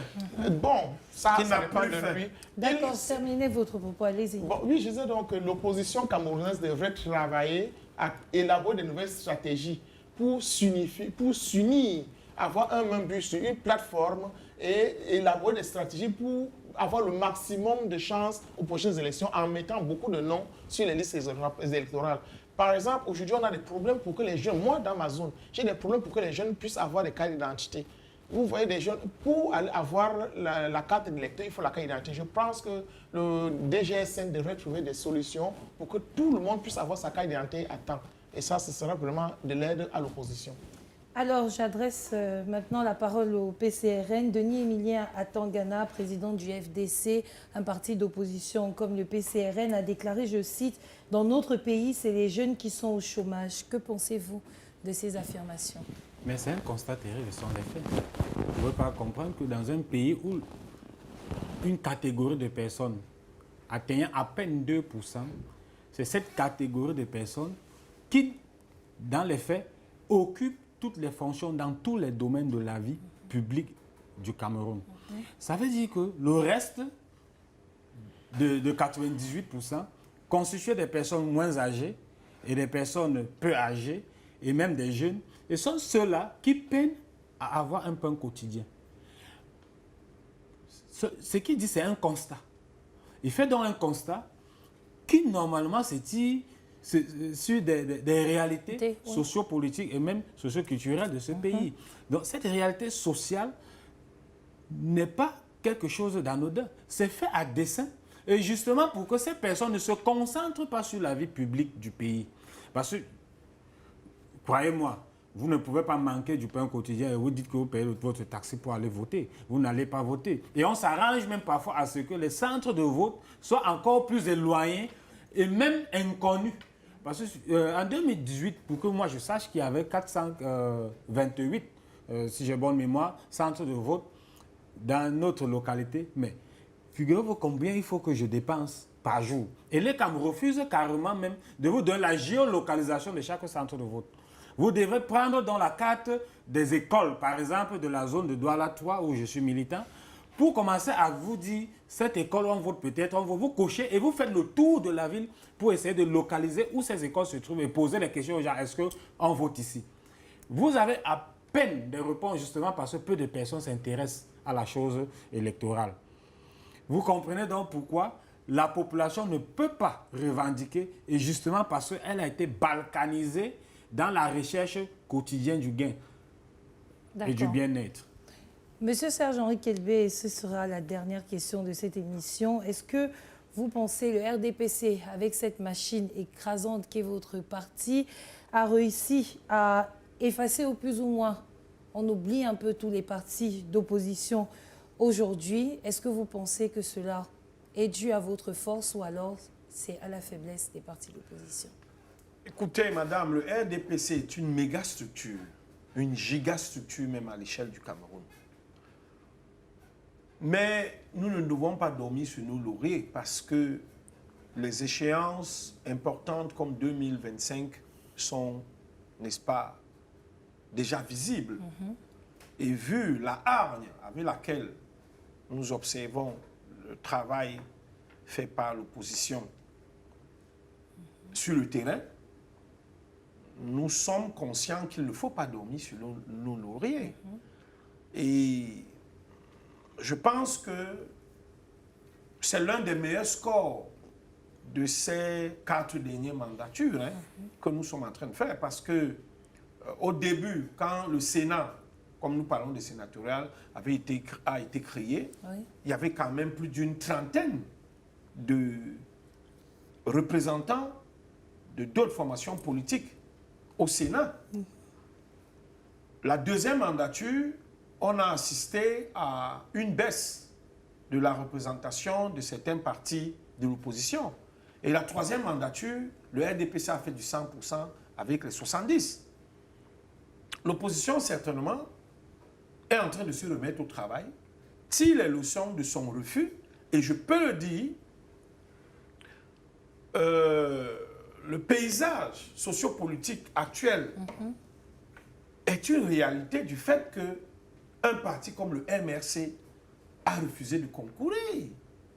Le MRC a refusé.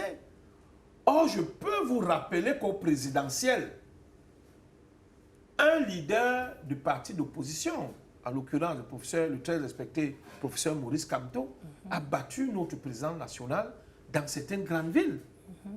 Je crois à Yaoundé, peut-être même aussi à Douala.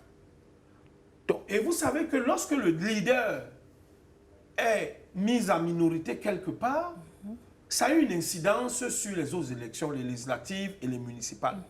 Mais le MRC a refusé volontairement de participer. J'estime. D'aucuns disent qu'il a pris de l'argent. Je ne sais pas, je ne vais pas parler de ça. Mais si c'est le cas, je pense que ça démontre la qualité de nos opposants. Mais nous n'en sommes pas là parce que je n'ai aucune preuve. On demande davantage la qualité du système. Non, non, ce n'est pas la qualité du système. Nous sommes en politique et je vous dis qu'en Israël, en France, au Canada où j'ai été pendant presque une décennie, il y a des tractations souterraines politiques et il y a des alliances qui se font et se défont. D'accord. Donc, l'opposition au Cameroun doit travailler encore d'arrache-pied pour retrouver ou redorer son blason des années 90. Merci à tous d'avoir accepté notre invitation. Monsieur Alex Nguépi, j'espère qu'il se sentira mieux, qu'il nous a quittés un peu avant la fin de cette émission. Chers téléspectateurs, c'est toujours un plaisir de venir face à vous tous les mardis à la même heure pour débattre autour des thématiques qui touchent notre pays. On se retrouve la semaine prochaine sur la même chaîne à la même heure. Restez connectés sur Dash Media et toutes nos plateformes pour la suite des programmes. Je vous souhaite une excellente suite des programmes et excellente soirée chez vous. Au revoir.